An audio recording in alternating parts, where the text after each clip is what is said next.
Welcome, ladies and gentlemen, to this special Devex event coming to you live from Neuhaus, Madison Square, New York City during UNGA 78. My name's Richard Jones, Editorial Director at Devex, and together with my colleagues, I'm delighted to welcome our in-person and online audiences to this discussion on transforming education. First and foremost, I'd like to give a big thank you to our partners at NewGlobe for powering this event today. And to set the scene, before I welcome our first guest to the stage, educational poverty in low and middle income countries has reached a tipping point. Some 53% of children are unable to read and understand a story by the end of primary school. What's required is a transformation of the education sector, still recovering from the impact of school closures during the COVID-19 pandemic. But returning to the pre-COVID status quo is not enough. An ambitious learning recovery and acceleration are needed if we're to have any shot of achieving the SDG 4 on inclusive and equitable quality education for all by 2030. So in the next hour, we're hoping to explore outcomes to help improve the quality of education where it's needed most and shine a light on what's needed to equip everyone from teachers to education ministries with the tools and the data that they need to drive improved learning outcomes for all. So let's get started. I'd like to welcome to the stage Shannon May, President and co-founder of NewGlobe, and His Excellency Abdul Rahman Abdul Razak, who is Governor of Kwara State, Nigeria, to discuss some solutions to the learning crisis. Shannon, Your Excellency, please take the stage.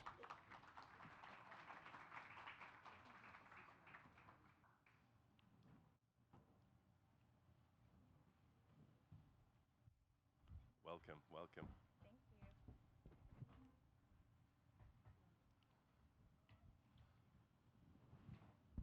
you. Shannon, Governor, welcome to this Devex stage. Perhaps I could go straight in and ask from both of your perspectives to put this in context for us.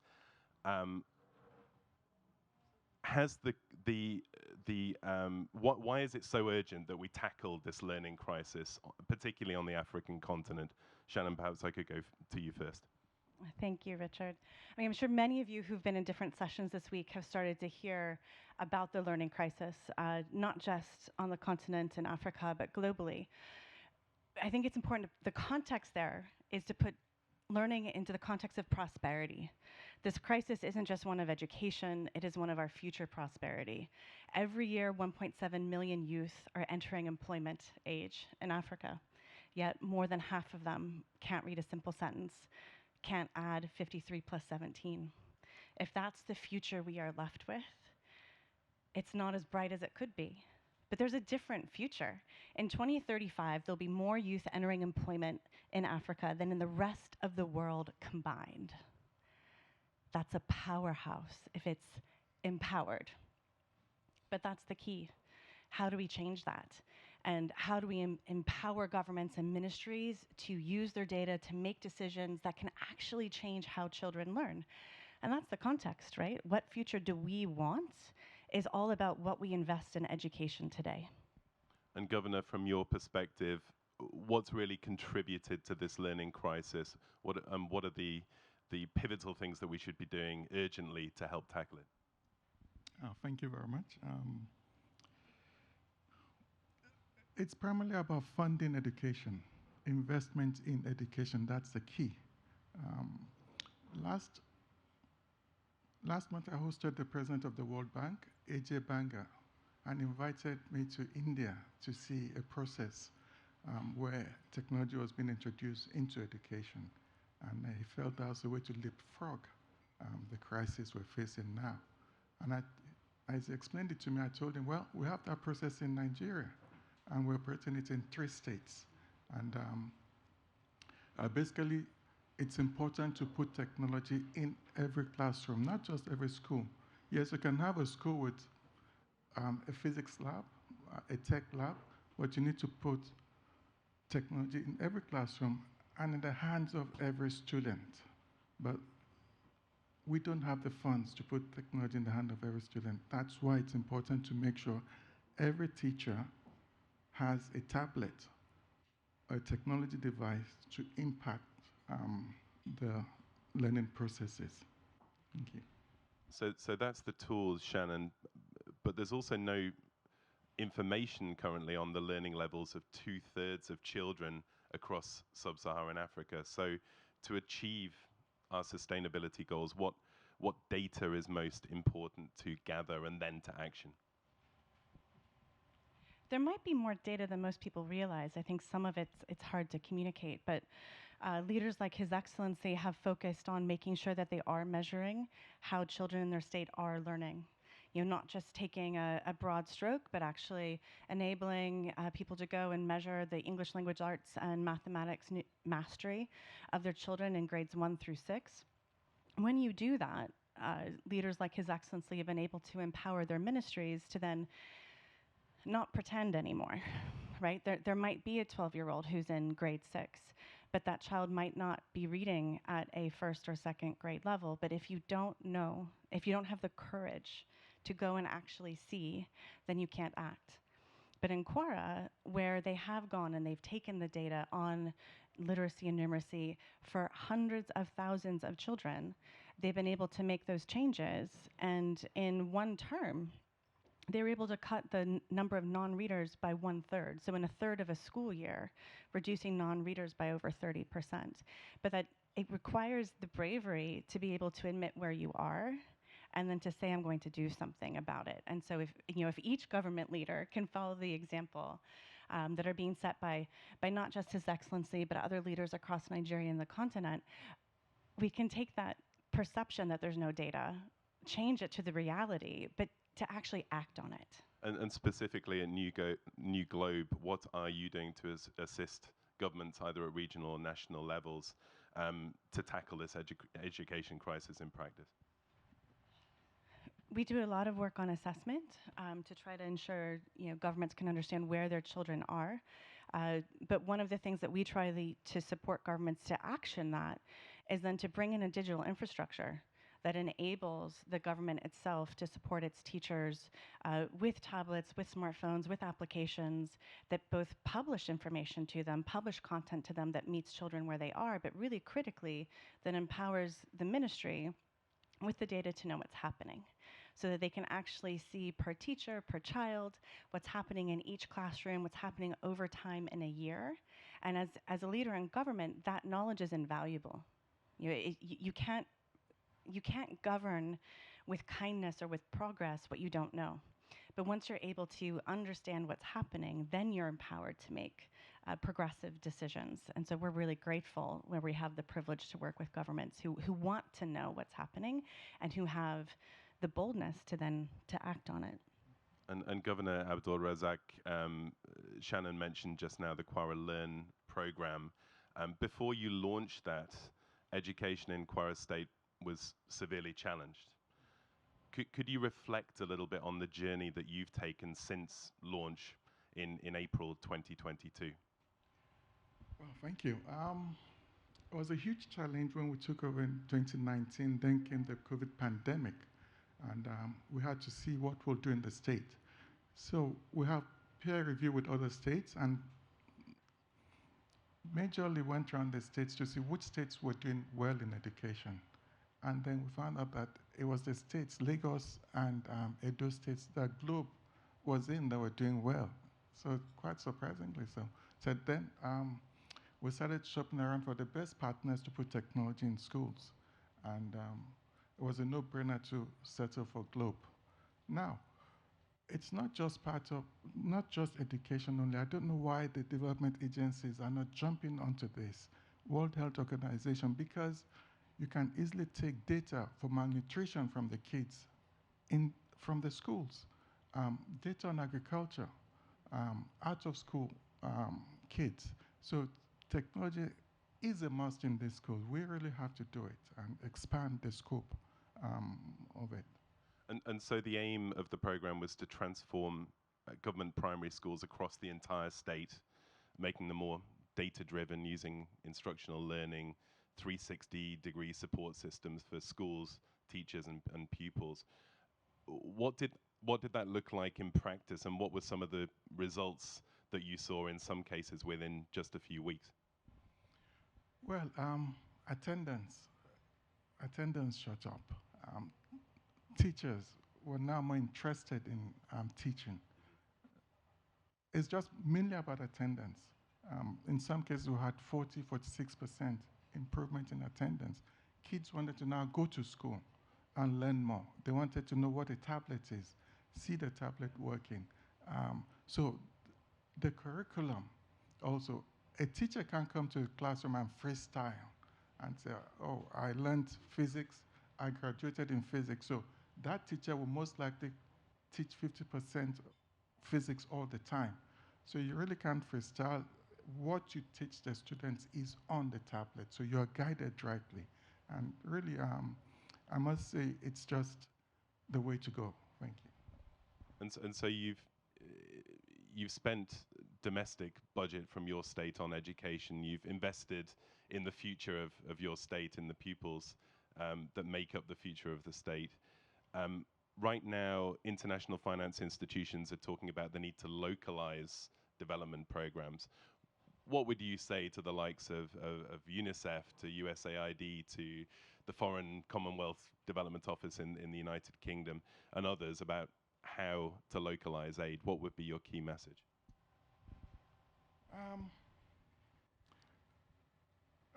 It would be a challenge to localize it to start with, but it'll be good for them to work with companies that invest in this item. When I say hand over money to states for them to develop their programs, no. You look at the track records, what has been done, what is being done, and what has been done, and then you take it from there. But really, the trajectory, if you look at the development world today, you have aging population. We have the youths that will move the globe forward. Now, what we really need to do is to have trained youths, well-trained youths. If we don't have them, it will be a challenge. India recently moved 10 million people out of poverty through education. And that's it. 10 million is more than the size of the population of many countries today. If you compare the size of India over 1 billion, and say 10 million is insignificant, it's not. And that's what we want to do, move a lot of people out of poverty through education. Thanks very much for the perspectives.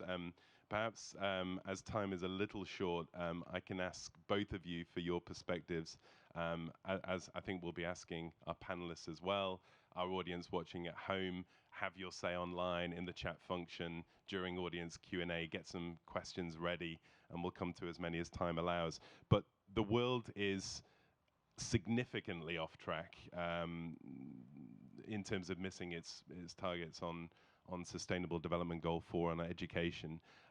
Perhaps you could give us one or two thoughts, Shannon, first to you, on what's really needed to get us back on track, and then once we're back on track, to really accelerate progress towards 2030. What needs to be done immediately?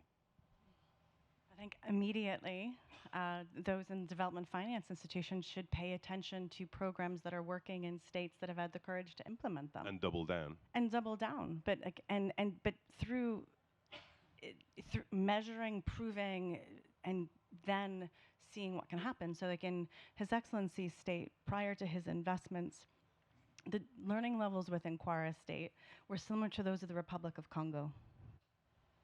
Now, children in his state are learning similar to the levels of English language, of literacy, as Peru. That is a radical change, right? He's outperforming the education levels that his GDP would predict. Similarly in Lagos, Lagos went before the Governor Samuel Olu and started investing in his teachers, developing professional development, investing in the content in his schools. They were performing like Chad. That was their peer. Now they're performing similar to Mexico.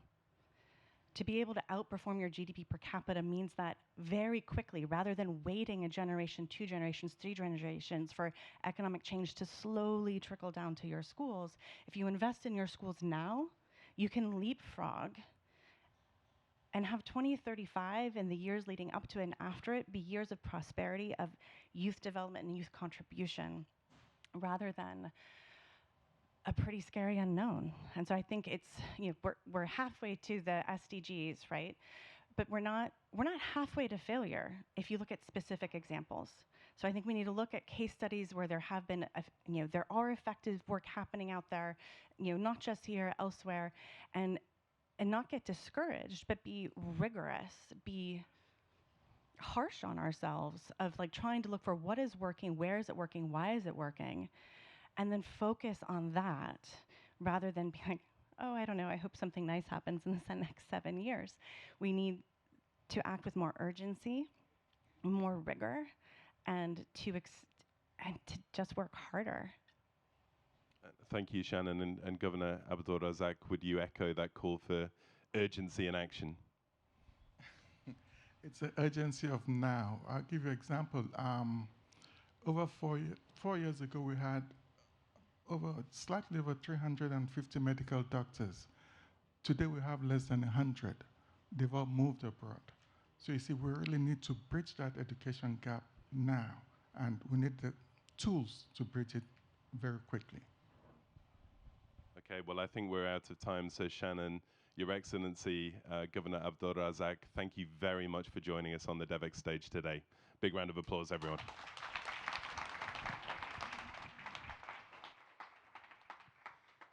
Thank you very much indeed. I'd now like to welcome to the stage a very special guest, Yasmin Sharif, who's Executive Director of Education Cannot Wait. And we'd love to hear her insights on how to overcome today's challenges in the education sector. Yasmin, welcome. I'd like to maybe come around this way, yeah, or straight up. So yeah, come and sit here, Yasmin. Yeah, come and sit here. So welcome. It's a busy week. You're running from meeting to meeting, I understand, today. So thanks for taking the time to be here with us. Let's get straight into it. We're 1 year on from the Transforming Education Summit. We're at the halfway point of the SDGs. Shannon and the Governor have just had their say on how we need to accelerate action and focus attention. The world isn't on track to meet the commitments that we've made. So from your perspective, what are some of the biggest gaps? What are some of the most promising interventions we're seeing? And where do we take it from here? How do we accelerate progress? Thank you very much, Richard. And before I answer those questions, I want to thank all of you for being here and everyone online. This is the bigger education community. I also would like to thank Shannon and Governor Abdul Razak. I think it was very important when you stressed the urgency. And I'd also like to quote, which was very much in the same lines that you did, Martin Luther King, when he said, "It's about the fierce urgency of now." And just for you, Your Excellency, I'm traveling to Nigeria first week of October. So I hope that we will have a chance to meet. We have a big ECW investment with many partners in Nigeria, and we will not leave until we have reached every single child together with you. Thank you. Now, so the challenges. Okay, the first challenge is, of course, that when Education Cannot Wait was created, the data said there were 75 million children and adolescents that were out of school or not learning, had their education disrupted because of armed conflict, climate-induced disasters, or forced displacement, refugees or internally displaced. Now, Education Cannot Wait conducted a deep research last year and came up with a whole new figure. Things are not getting any better. They are escalating with rapid. That's where we don't need urgency. We need urgency in the response, but not this escalation. There are 222 million children and youth today in countries affected by the crisis I mentioned, who are either not in school at all or sitting in something that appears to look like a school, but learning nothing. That's the situation. 222 million dreams that risk being lost. And we know that children and youth in armed conflict are very resilient. They've seen a lot.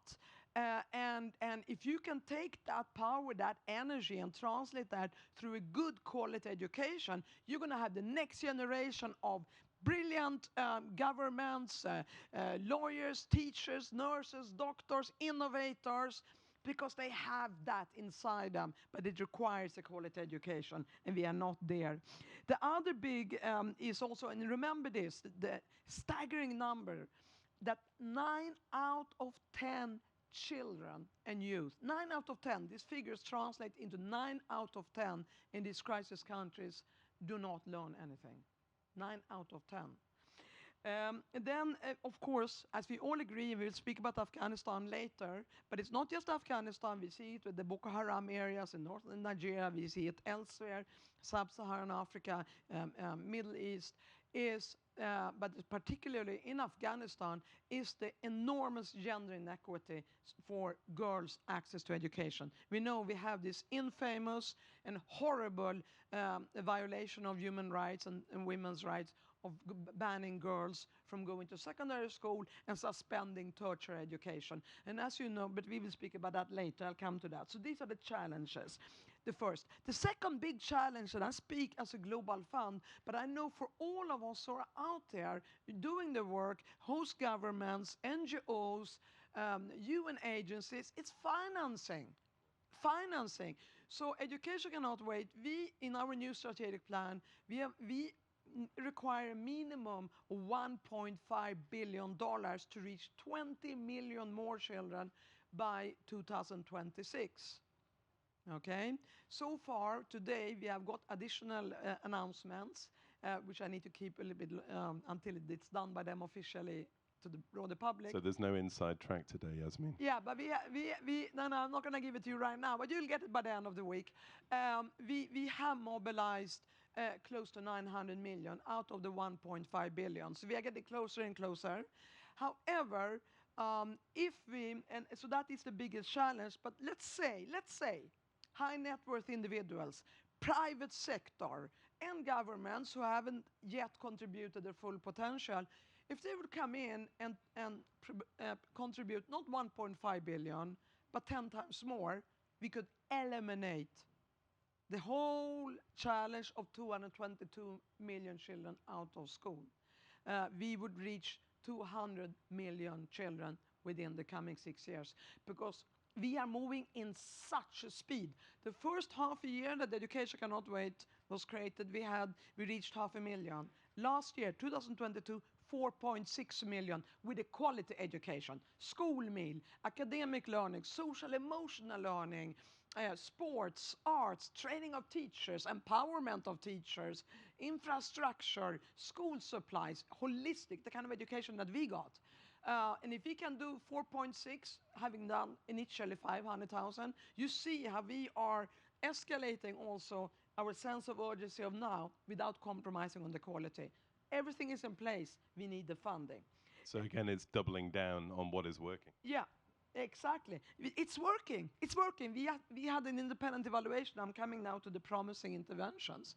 We have had several evaluations. We love being evaluated because we want to remain truthful and honest to the children and the ministers of education and the civil society and the communities that we serve. If we are not doing it right, tell us so. Tell us. This is not about us being on an ego trip saying we are doing so great. No, this is about reality and truth, nothing but the truth. And the promising is that we do deliver quality. We are reaching a growing number of children, though funding is lacking. The promising is that we got $48 million pledged this morning. So that adds to the pot. Another one is that we have strengthened the data. Data is so very important. And you could see the data that was produced by ECW and then was endorsed by an expert panel of civil society host governments and the UN as 222 million. Knowing the exact number out there is fundamental. And then there's so many other variables and criteria that we need to take into account. And that is what we are strengthening. To see also the impact between climate change and education. Climate change is not a separate sector over there, and then you have education here, and we can connect it to armed conflict and forced displacement. It would be like saying, here's climate change, we need to address that, and here we have a fund for peace. No. What is the immediate consequences of climate change? 22,000 schools in Pakistan last year. And now we see Libya. We have to, when we address climate change, look, yes, long-term adaptation and mitigation in the curriculums, sensitizing the new generation, but we also have to respond to the consequences of schools being destroyed, children and youth, adolescents being displaced. It's important to carry that message to climate donors and innovative financing models. I'm sorry, but you gave me the floor. Last one. Private sector. We have more and more private sector joining us, and being in the country of private sector, the US, and you being an American audience, we have several private sector partners from Europe. I think we have one in the US, and we are hoping, because we know that there is a strong sense of compassion in this country, we are hoping to get more and more private sector partners from Wall Street, Silicon Valley, to join us in a proven model that is driven by humanitarianism, development principles, and entrepreneurship towards real results. Yasmin, thank you very much for those comments, and always appreciate your passionate responses on stage. I think we are out of time officially, and our producers are going to be shouting at me any minute. But I did want to quickly mention, since we have a very special guest speaking on our panel from Afghanistan, we're going to touch on that issue. But ECW recently released a new campaign on girls' education on the heels of the 2-year anniversary of the Taliban ban on education for women and girls, or the de facto ban. Could you offer us just a few words on the thrust of that Afghan Girls' Voices campaign, and what happens next for women and girls living under the Taliban in Afghanistan? Thank you very much, and Teshekor to my Afghan sister for being here. It's very important. I used to live and work in Afghanistan. I love that country. And we have to remember that because 50% of the population, the girls, are excluded from education, the hope for the whole of Afghan people, 70% living off humanitarian aid, is very slim unless they retract those bans and become proper governors of a country that is in dire need of good governance. We have invested $85 million for girls' education in Afghanistan, secondary school. We are actually running programs with partners, UN agencies, and civil society in certain provinces of Afghanistan. Afghan organizations are running them underground, in basements, in homes. We are not going to let that ban stop us. Meanwhile, we have launched, together with Gordon Brown, the UN Special Envoy for Global Education, and the chair of the high-level steering group for ECW, and the founder, a campaign, and together with Sumaya Farouk, who is the Afghan global champion for ECW, Afghan Girls' Voices, with illustrations drawn by Afghan girls artists, we are calling on the world to mobilize, and especially the Islamic countries, to mobilize, to speak up and have the Taliban, the de facto authorities, retract that ban. It's unacceptable, and we will not stop until every girl in Afghanistan is back into school and contribute to rebuild this war-torn, long-suffering country of such a beautiful people and history and culture. Thank you, Angel. Teshekor. Yasmin Sharif, thank you very much. Thank you. Thank you. Thanks for your perspectives. Thank you. And good luck at your meetings this week, Yasmin. And do keep us in mind with that funding announcement here at Devex. I'd now like to welcome to the stage my colleague Anna Gavel, Managing Editor at Devex. She's going to lead our panel session, Transforming Education, Lessons to Learn. Thank you very much.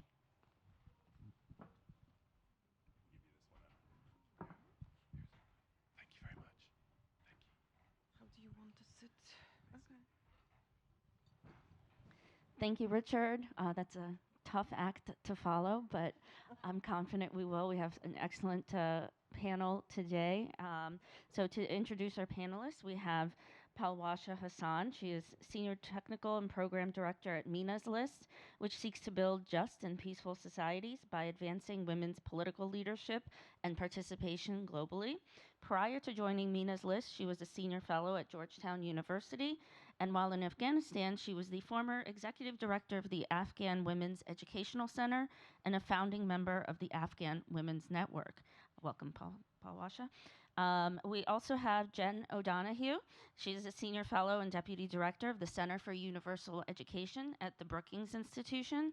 She's dedicated the past 28 years to understanding and promoting inclusive education as a basis for democracy and social justice, including at Mexicanos Primero, a leading education policy research and advocacy organization in Mexico. Welcome, Jen. And we also have two panelists who will be joining us virtually. We have Rick Henishek. He's a Senior Fellow with Stanford University. He's also a 2021 recipient of the Yeadon Prize for Education Research and is internationally recognized for his economic analysis of educational issues. And last but not least, we're going to have Shungu Gorinda.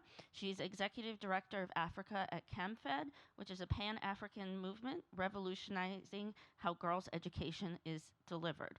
So, welcome to our virtual panelists. Welcome to our in-person panelists. I want to start off with a question for everyone. Let's talk a bit about some of the main drivers of the global education crisis, namely, obviously, the tremendous learning losses that took place as a result of COVID-19. How is your organization working to address them? Palwasha, I can start with you. Thank you very much. I will return back to my role as education center that I've been running in Afghanistan for several years. Apart from what happened after 2021, August 2021, with coming of Taliban, which is a huge loss for Afghan women and girls because women and girls are denied right to education in secondary and higher level in Afghanistan, and that makes, unfortunately, Afghanistan one of the only country in the world which have this kind of situation for women, which is basically denial of all the rights for women to progress in life.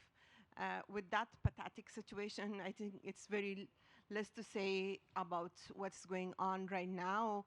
I appreciate the very passionate statement from Yasmin Sharif. We need to work on all the possible alternative for the women of Afghanistan not to be left behind, and girls of Afghanistan to be not left behind from all other girls in the world. And they should be part of that 22 million for who this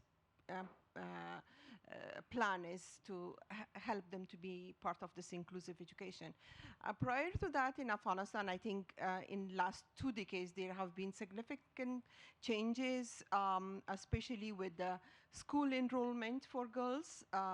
We had almost 38% of the girls among the 9 million children who have been enrolled and going to school in Afghanistan. We, of course, had compounded situation which was related to economic situation, also the negative customs and which existed in the communities, and poverty on the top of all has always been a burden for the girls. But there have been a lot of good experiences that were helping my organization and others to encourage more women, more girls to stay in school and avoid the dropout. And I'm proud to see my colleague from Malala Fund, and we have been working together on that project in Afghanistan to help girls not to stop going to school after the primary level at that time. And one of our main strategy has been to work with the girls, empowerment themselves, to be advocate for themselves, but also working with the parents, that how essential and important the value of the education in the changing life of the family is. Also working with the community and school management. And that helped a lot in our support for girls while the girls' education in schools was not considered as unholistic or sinful. What Taliban have done in both their rounds by taking the excuses that they're working on some policies, but in fact they don't believe on education for girls. Thank you. Thank you. Now, Jen, same question. How are you working to address these post-COVID? We're not really post-COVID, but that's the term everyone uses. Learning losses. Great, thank you. Well, I think first, and as I've been listening to all of the speakers today, just being reminded, and I think for all of us who work in education, that COVID came to perhaps spotlight for many people what was happening in education systems, but what was happening in education systems is not new. And that is the reality that we are failing the majority of young people pretty much systematically around the world. And so, I think also the previous speakers have talked about the complexity of the world, right? And young people are really in the center of that complexity, and that is, things that are happening right now that were exacerbated by COVID. There are also all kinds of historical injustices, like racism, like gender-based violence and gender-based discrimination, economic and social marginalization.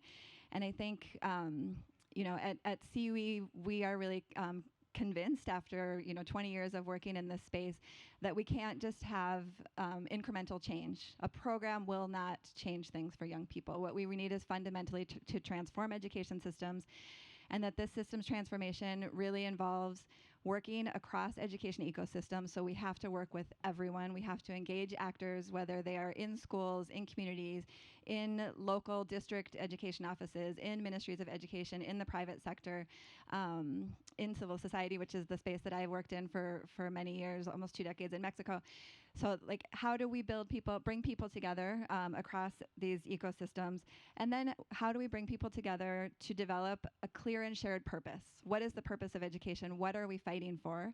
And how do we align that? And then critically, I think something that we often do in education is try to adjust one piece of the system without sort of understanding that when you change something like curriculum, what are all of the other components of an education system that are impacted by that, right? And especially, I think most relevant around that is teachers and how are we preparing teachers. So it's really understanding that any change that we make in an education system will have all of these other interrelated effects. And so we have to anticipate, we have to be intentional around how we're working on all of those things.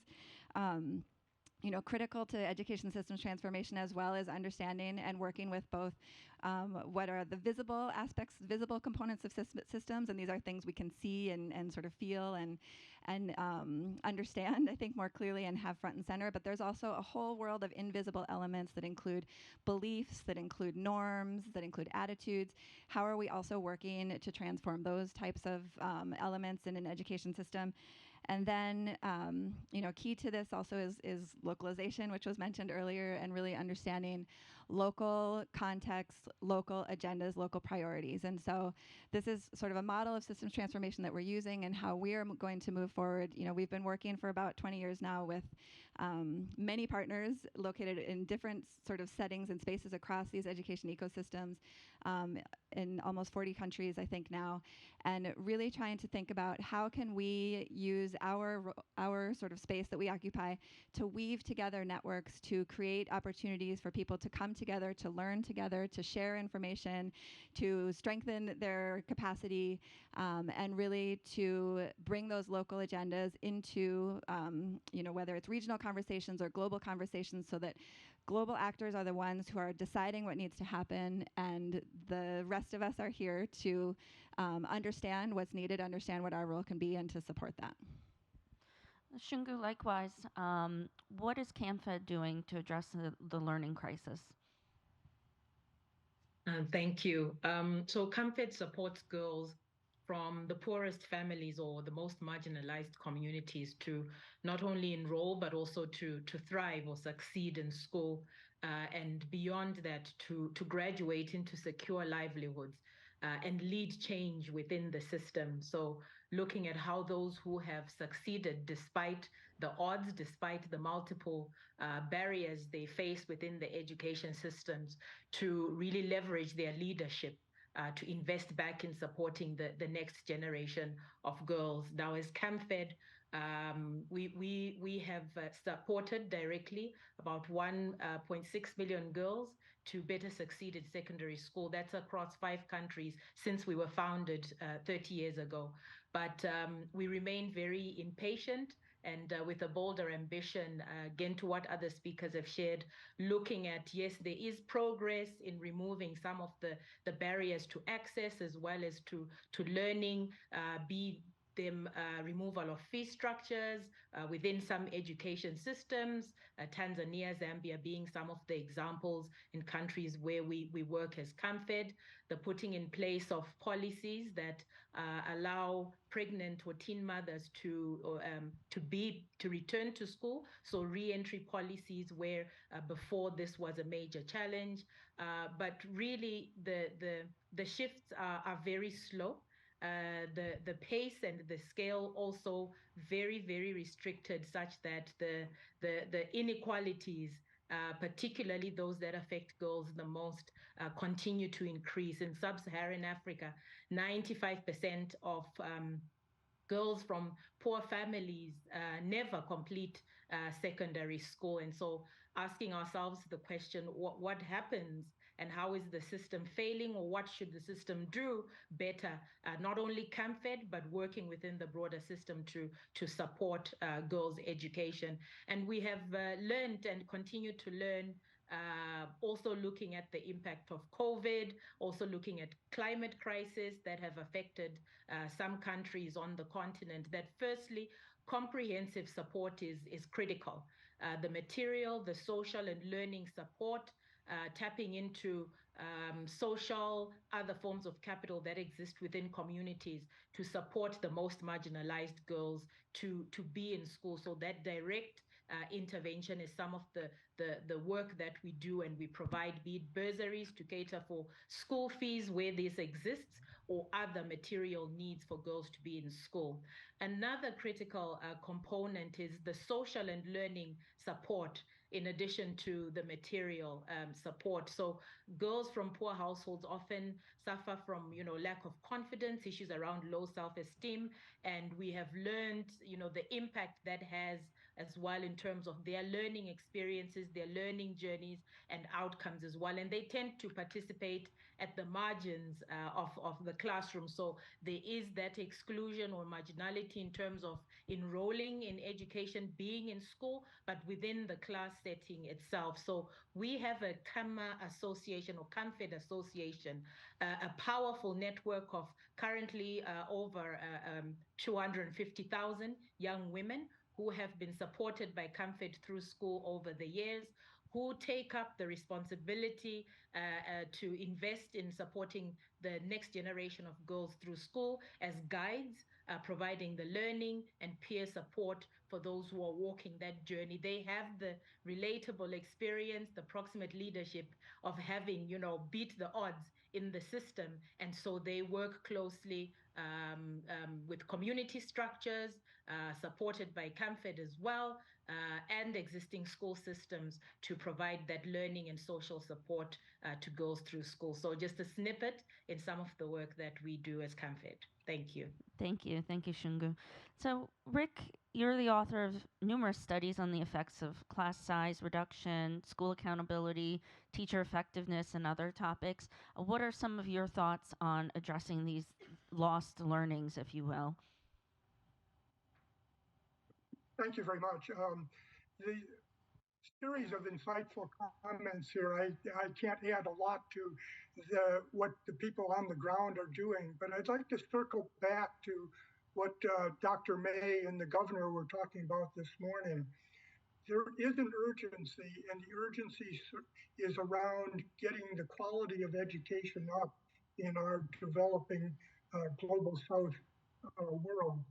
What we see when we look at sub-Saharan Africa or South Asia is that 90% of the children who are actually in school, starting secondary school, are unprepared to participate in modern societies. And it's a matter of using the data, as Shannon said at the beginning, to fine tune what's done locally.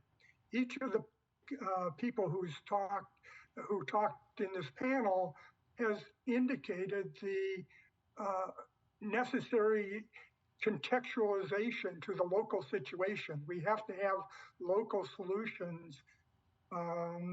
It goes far beyond the shameful actions of the Taliban to include making the schools work and getting learning up to speed.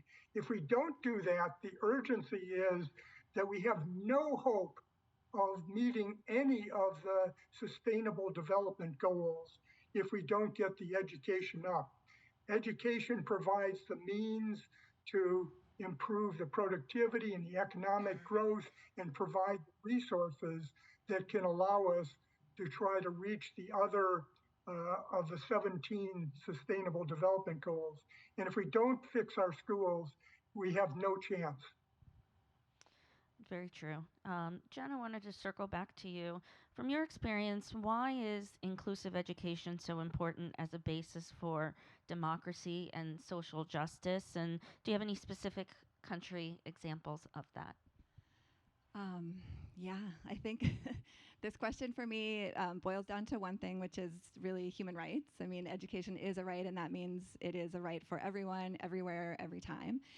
It's also something that is, as a human right, progressive, right? And that means we have to continually work to make sure that we are doing it better, including more people, more young people, et cetera, all the time. And I think, in terms of its relationship with democracy, in increasingly polarized, in an increasingly polarized world and increasingly polarized country context, schools and public schools in particular remain one of the few places where people come together outside of their sort of comfort zone community to interact with diverse people. And so schools are a social construction, and they can either reproduce what the existing social inequalities, or they can interrupt those existing inequalities. And for that reason, for example, my team at Brookings is a gender equality in and through education team, and that is in and through both. We want gender equality in schools, but importantly through schools, which means how do we transform what happens in schools to ensure that we're having an impact on what happens outside of schools, and that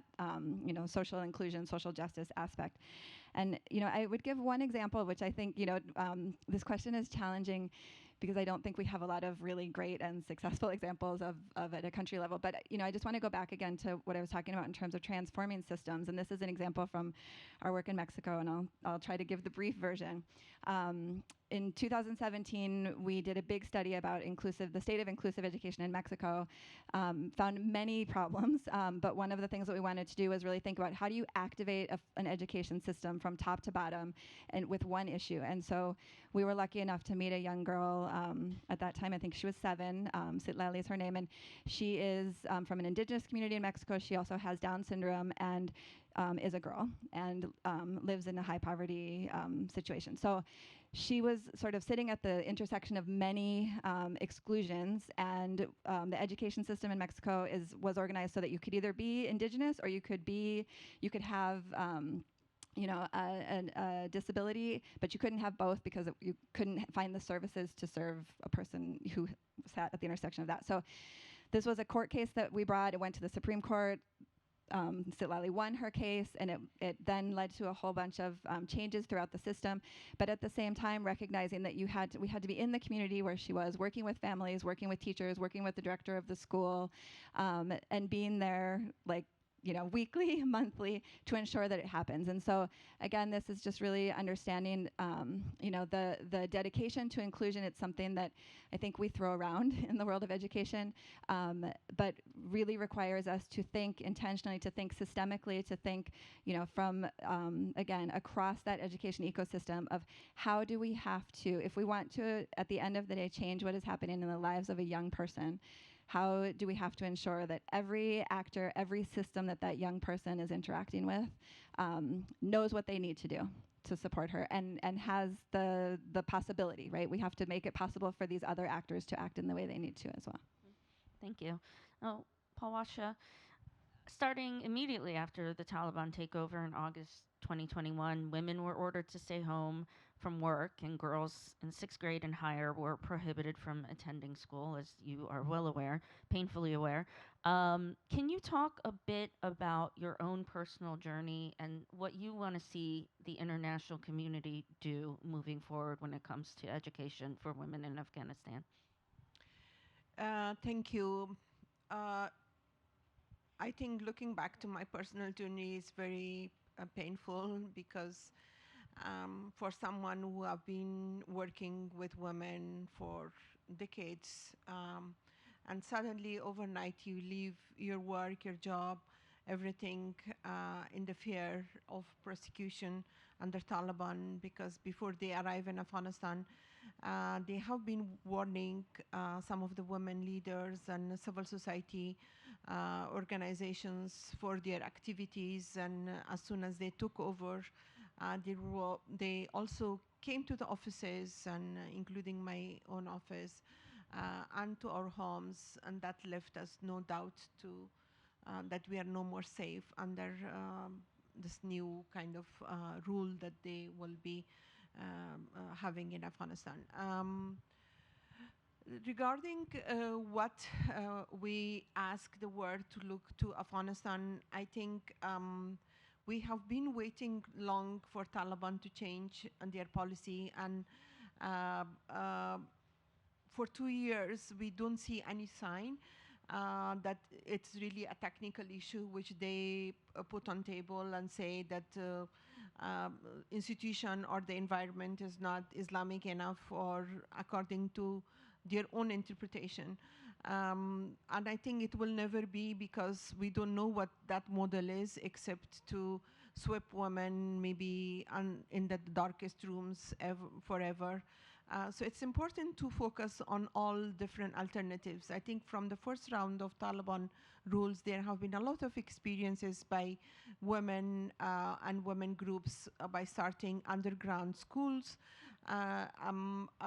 But today, after the experience of COVID and after having running different models of education system, which include online education, which could be peer learning, which could be homeschooling. There are different ways, and there is also, because Taliban, it doesn't say that we don't allow education, there is loopholes that could be used, and educate or fund and support those all alternatives for girls not to lose beyond 2 years that they have already lost. Unfortunately, in the beginning, universities were allowed for girls, but that is also not allowed. So we have to see of scholarships, online education in many other countries, but also giving Afghan girls the possibility to study in other places. And I think that is also important. I would say, for the sake of, like, you cannot build a country with focusing on one gender. It's also important to give chance to Afghan men to have that alternative learning in an environment which is inclusive of all, or accepting men and women in that environment. So Afghan men also need to be educated, and they have to have more alternatives than the madrasas or the education system, which Taliban has been limited to that. We see the result of what Taliban were only confined to those schools which were only teaching extremism, and they have never been trained or lived with their families. And today they put the rest of the country in a difficult circumstances. We need to save the rest of Afghan men and women to have that possibility. And I think we have to focus on the alternatives and possibility, and very much on localized solution that many Afghan women and groups are coming up with. Thank you. I know we're running close on time, but I wanted to get everyone's perspective briefly on, what's needed moving forward. So Shungu, perhaps we can start with you. If we're to have a shot at achieving SDG 4 on inclusive and equitable quality education for everyone by 2030, especially girls, what's needed to truly move the needle, in your opinion? Well, quite a number of things, but in the interest of time, I'll mention three. I think firstly, mainstreaming, or as the new discourse is saying, gender hardwiring of considerations through teacher training within classrooms, but also again the social support on how are girls supported, given they are systemically disproportionately affected when it comes to access as well as on learning outcomes. So gendered learning environments that need to be nurtured to enable and support girls to thrive in school, but also approaches that attend to the social and emotional drivers of perhaps girls dropping out or their poor education outcomes as well. Another is scaling through education systems and government-led scaling, as others have mentioned before, that there's evidence, very promising, very solid evidence as well around what works, and the need to really put more resources and make commitments to take innovations and models that work to scale, so that we're really looking at moving the needle at population level and not only in the particular geographies or areas that we work. So I'll just mention those two. Thanks, Anna. Thank you. And Rick, what do you think we need to be doing to move forward? The important part of SDG 4 was to emphasize what learning actually went on in the schools. Before the Sustainable Development Goals, we thought that just getting everybody in the schools would be the right answer. But in fact, we got lots of children into schools where they didn't learn anything. They spent a lot of time there. And doing everything we can to, in fact, use the information we have to make sure that kids are learning is what is going to transform the world. And that answer is going to vary across the different situations, different countries, different localities, depending upon capacity and the tools they have. So there's not a one-size-fits-all solution, but we have to have local solutions that emphasize, as Dr. May said, emphasize watching what's happening and responding to what's happening locally. Thank you. And Jen, briefly, what would be your call to action? Super quick. So I have four, but I'll say them very quickly. The first, I'll build off of what Rick was just saying around the local. I've said it already, but local, local, local. And this doesn't mean shifting all of the burden and accountability completely to the local, but really trying to start with the local, centering the voices and the experiences and the expertise at the local level.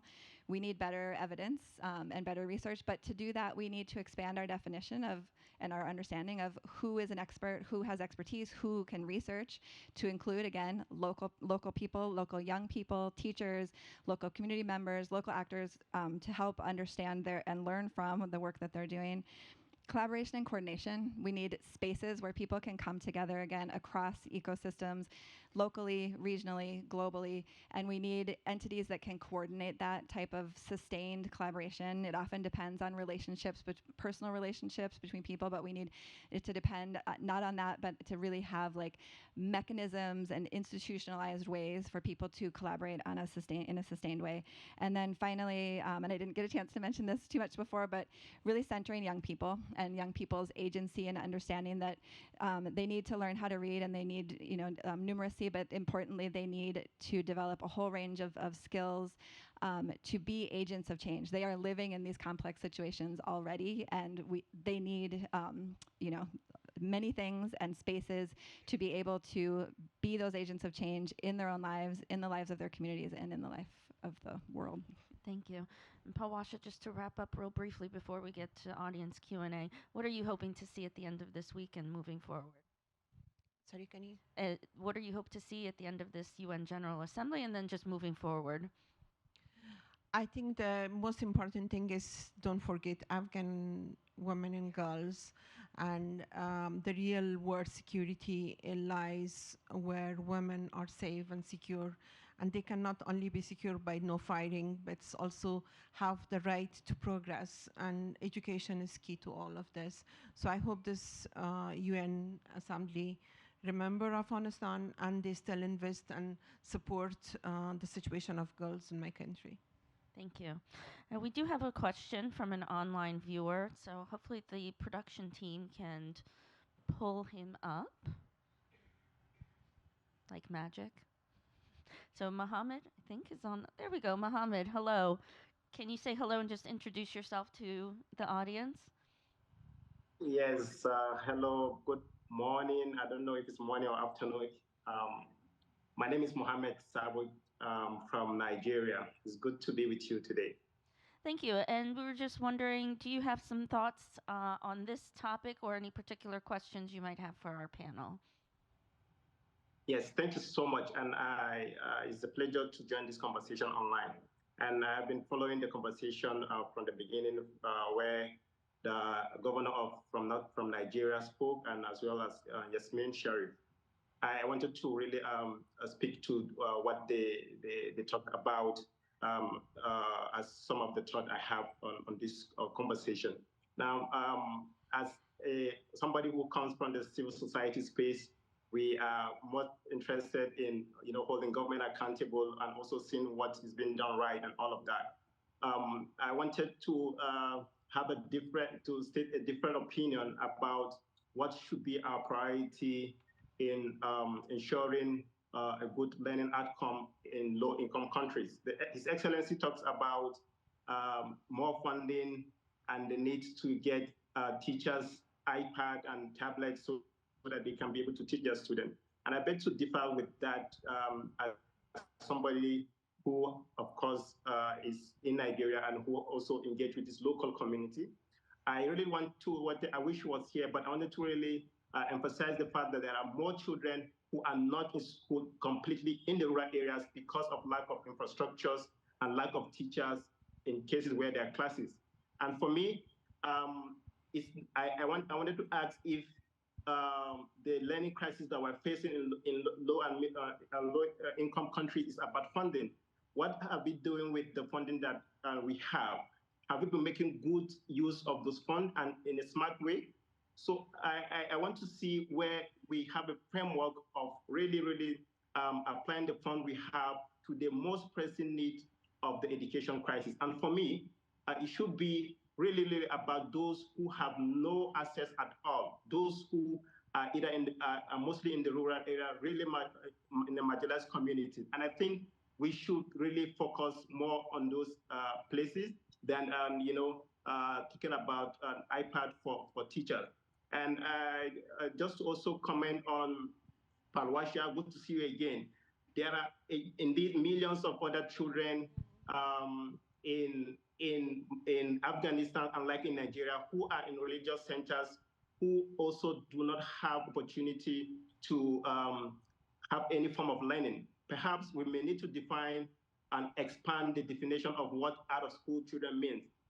There are a lot of argument that says those in religious schools, like the one Palwasha mentioned, and the ones in Nigeria, because they are learning in Arabic language, they define them as being literate and knowledgeable. So, but we know that what they learn from such schools is not what that can prepare them for the future opportunity that we're talking about. So, if that is the case, if we define them as out of school, then we need to also begin to put a spotlight on that issue so that we can be able to get them the education they need. So this will be my intervention on this conversation, and it's good to join you online. Thank you so much. Thank you, Mohammed. We really appreciate it. As I said, we are incredibly low on time. I think we can take one audience question. I know that really limits it. Yes, sir. Good morning. I hope you can hear me. Oh, thank you. I love what Muhammad shared, but I also appreciate the panel. I think in the agenda of localization and the rush for iPads and all that, we are forgetting the local leaders. And I wanted to ask that question in I think it was Yasmin. In this room, there are local leaders who are championing solutions. James Kasagarnetwe with Teach for Uganda, part of the global network of Teach for All. So there are local leaders who are championing solutions that are already working in these classrooms because we are proximal to the solution.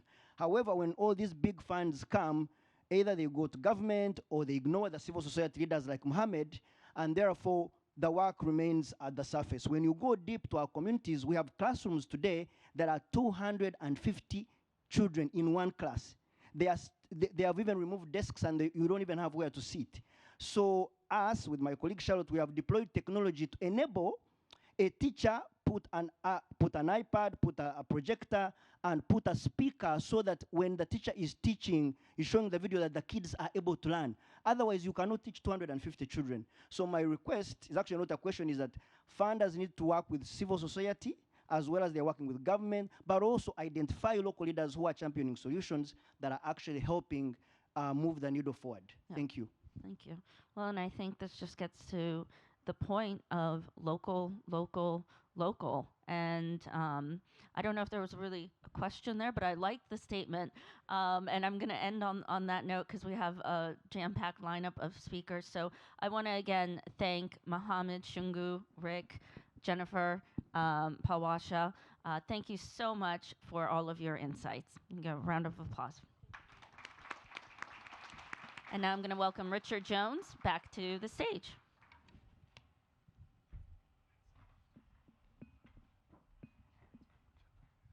Thank you very much. That was a really inspirational panel.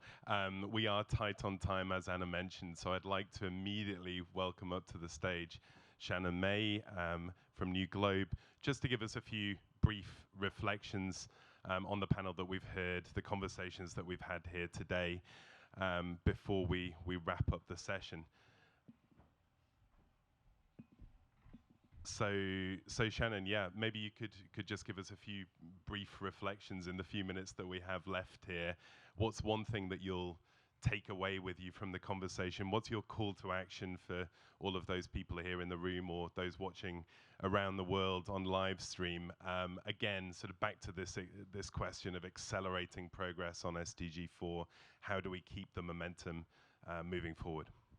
Well, thank you, as Yasmin already said, but thank you to each one of you for being here today. Thank you for everyone who's joined online from around the world.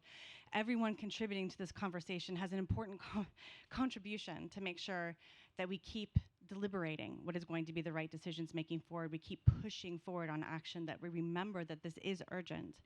But I would like to bring us back, maybe just as a final closing, to the classroom, right? It is something that the two gentlemen who raised questions want us to remember, which is this isn't about some far off space or some thing that's about like some fancy ed tech thing that drops in. That isn't what we do. It isn't what Governor Abdul Razak does. That's not really what's going to change anything. What changes things for children's learning is the support you provide to a teacher, the support you provide to a school leader. Having digital infrastructure makes that all visible. It makes decision making easier because you know what's happening. But the core is, how do you change a teacher's practice when that teacher has before not yet been able to be successful in helping that child master numeracy or literacy, to do division, to read a paragraph? That's the real challenge. We're talking about these hundreds of thousands, millions of spaces across the world where each day there's an adult struggling with dozens, sometimes hundreds of children. That struggle in that space, in northern Nigeria, in South Africa, in northern India, in Kyrgyzstan, that struggle in Afghanistan, that struggle is the struggle for our future. So however we may want to debate it, we should all keep debating it because we have to solve that. All of those spaces, millions of them around the world today, they need all of our energy, all of our work, all of our hard thinking and action, because they're depending on us to support them. So my call to action is do that. Let's keep all working to move forward in each one of those classrooms you cannot yet see. But let's not give up. Thank you. And on that note, Shannon, thank you very much, and to NewGlobe for your partnership. It's really been a pleasure working with you on putting together this session. And well, without further ado, thanks to my Devex colleagues, all of our guests here in the room here in New York, to everyone online for all your comments and questions. Coming up next at 11 a.m., a special side event entitled Unlocking the Power of Prevention, Delivering Global Health Impact for All Through Partnerships. That's in partnership with GSK. And I hope you'll be able to join us this afternoon as well, and tomorrow afternoon, as we bring you a whole host of programming from our Devex at UNGA 78 Summit. So thank you again to NewGlobe, to Shannon. Thank you all, and have a great rest of your UNGA week. Thank you.